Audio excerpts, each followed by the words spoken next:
Менин суроомундай, өзүм стройкада иштейм. Бул жакта кээ бир строй компанияларда кыргыз паспорту менен ишке албайт. Ошондуктан орус жарандыгы бар бир таанышымдын паспорту менен ишке орношком. Бул учурда мен иштеп тапкан акчам арам болуп калбайбы? Ошол кылган ишиңиздин өзү паспорт алмаштыруу албетте бул туура эмес, шарият жол бербейт буга. Бирок азыркы иштеп таап аткан акчаңызга адал. Жанагы кылган биринчи жасаган ишиңиздин өзү шариятка туура келбеген иш. Мындай алдоо менен эч ким жакшылык таппайт. Бирок таап аткан мээнетиңиз менен азыркы кылып иштеп аткан акчаңыз арамдыктан алыс, Кудай сактасын. Бирок ушул иштин өзү жакшы эмес. Саламатсызбы? Менин суроом төмөндөгүчө. Москвада көптөгөн туугандарыбыз этти ар кайсыл кезиндерден алышат. Адал арам экендигине маани беришпейт. Чочконун эти болбосо болду, адал деп ойлошот. Эскертип айтсаң, кайра сени жактырышпайт. Ушул тууралуу жалпы туугандарыбызга айырмасын түшүндүрүп эскертип койсоңуз. Рахмат, жакшы суроо. Көпчүлүк мусулмандардын жакшылыгына күйүп аткан суроо. Чочконун эти болбосо эле адал болот деген түшүнүк туура эмес. Адал малды адалдап сойгондон кийин адал болот. Арам эт жеген жакшы эмес. Арам эт менен өсүп чыккан эт тозокко ылайыктуу эт болот. Адамдын денесинде чоңойгон эт болсо, андыктан арамды жеп дуа кылган адамдын дуасы кабыл болбойт. Колуңуздардан келишинче этият болуу зарыл. Мал жандын эти адалдалып союлбаса, арам мойдон кала берет. Ал койдун эти болсун, уйдун эти болсун, жылкынын эти болсун, айырмасы жок. Суроо абдан туура, жакшы кайрылган. Кудайым берекесин берсин, көпчүлүк угуп амал кылат деген ойдобуз. Адалдыгы анык болгон тамакты жесеңиз, дуаңыз кабыл болот. Кудайдан тилегиңиз, Аллага болгон үмүтүңүз башкача болот. Кудайдан жакшы илхам келет. Адал тамак жеген адамдын ою да таза, сөзү да таза, пикири да таза, мамилеси да таза болот. Арам жеп аткан нерсесине маани бербеген адам билинбестен бузула баштайт. Ичип жеген арам тамак адамдын кан жанына аралашат.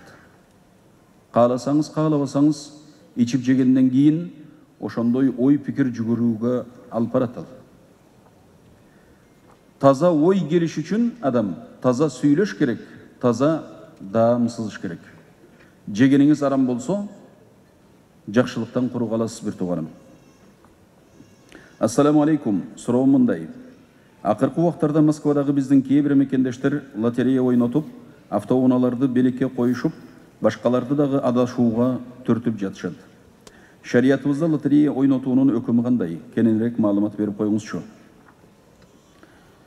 Ооба, ошого окшогон бир топ шариятка туура келбеген оюн зооктор, шариятка туура келбеген келишимдер бүгүнкү күндө абдан көп. Бирок жалпысынан ушул лотерея системасы ооба шариятка туура келбегендиги анык. Болгон эми бул кандай түрдө кетип атат? Бүгүн дагы соода саттыктын да көп түрлөрү бар. Шариятка туура келген келбеген өкүмдөрү болуп калышы мүмкүн. Ошого ылайыктап кандай түрдө болуп аткандыгын муфтияттан кайрылып, фатва бөлүмүнөн кайрылып, аныктап, тактап сурап алыш керек. Лотереядан колдон келсе алысыраак болгон жакшы мусулман адамга. Ассаламу алейкум устаз. Суроо. Шафи мазхабынын намаз убактысы менен намаз окуса болобу? Ханафи мазхабындагылар. Жалпысынан негизги Шафи мазхабы менен биздеги намаз убактысынын айырмасы көбүрөөк ушул асыр намазынын, дигер намазынын учуруна байланыштуу болот. Башка намаздарда убактылар бирдей эле. Асыр намазында биздин Ханафи мазхабында ар бир адамдын же жанагындай кайсы нерсе менен убакытты өлчөп атсаңыз, китептерде ошентип айтат. Моногу стакандын бияктан күн тийип атса, көлөкөсү өзүнүн боюнан 2 барабар жеткен кезде ошондон ашса, анандагы жанагы түшкү чак түштөгү күндөн үстүнөн тийген күндөн пайда болгон бир аз кээде көлөкө пайда болот. Кээ бир жерлерде мындай көлөкө чак түштө болбойт. Биздин өлкөлөрдө чак түштө күн ортосунда турганда асмандын бир аз көлөкө түшөт. Ошол көлөкөдөн тышкарыдагы өзүнүн боюнан 2 барабар эсе болгондо Ханафи мазхабында аср дигер намазынын убактысы кирет. Ошол убакыт менен окуган туурарак. Ассаламу алейкум ва рахматуллахи ва баракатуху. Ва алейкум ассалам ва рахматуллахи ва баракатуху. Устаз, менин суроом төмөндүкчө. Азыркы учурда Москва шаарында адамдар квартира алып, аны сойкулканага айландырып жатат.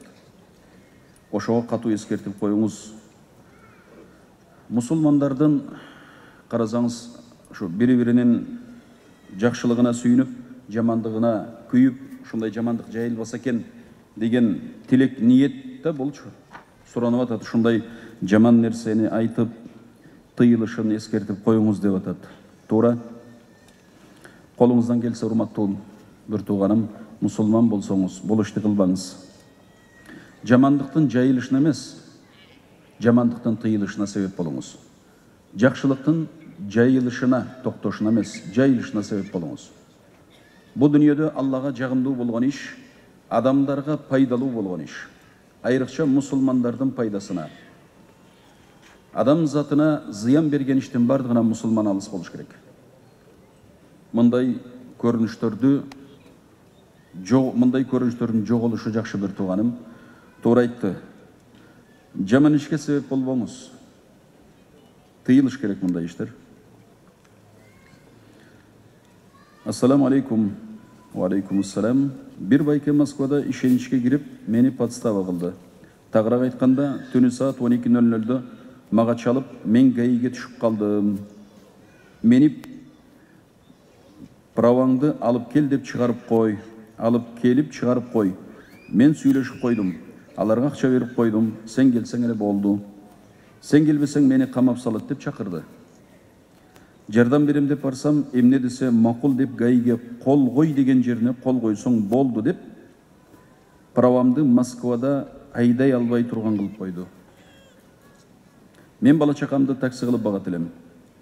Праваны кайра оңдогонго 120 000 сурап жатат. Мага кеңеш берсеңиз, ушул адамга кандай мамиле кылайын? Ошол акчаны төлөп бериш керекпи? Өзүнө жараша мамиле кылайынбы? Дегеле ушундай көрүнүш Москвада көп. Ушуларга катуураак айтып койсоңуз, Аллахтан коркуп, тооба кылып калар. Кудайым сизге жардам берсин. Бул аудан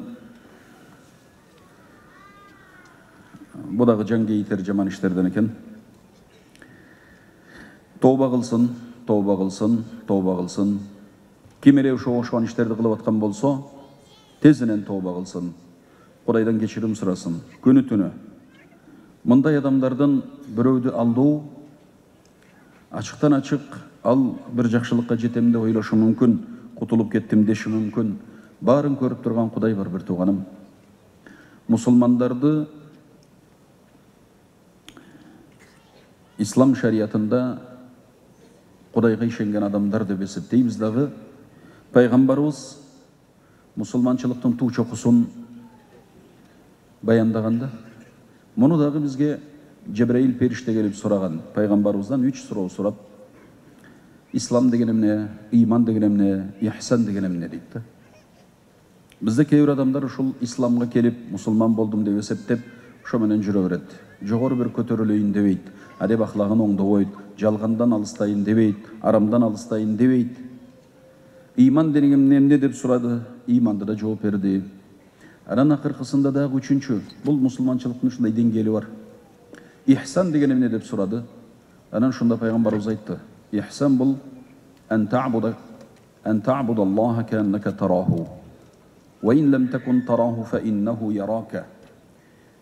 Ихсан деген бул сен Алланы көрүп тургандай ибадат кылышың деди.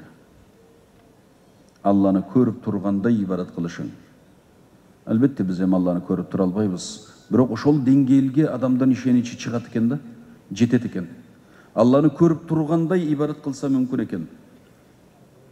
وَإِنْ لَمْ تَكُنْ تَرَاهُ мейлі сен Алланы көрбесең дағы فَإِنَّهُ يَرَاكَ Құдай сені көріп тұрады да. Құдай сені көріп тұрады да. Bir туғаным, Құдайым қарап тұрғанын, Құдайым көріп тұрғанын, Құдайым біліп тұрғанын, ертең күн есеп қысап боларын, қиямат күні Құдай алдына барғанда есептешу бар екенін ұмытпаңыз.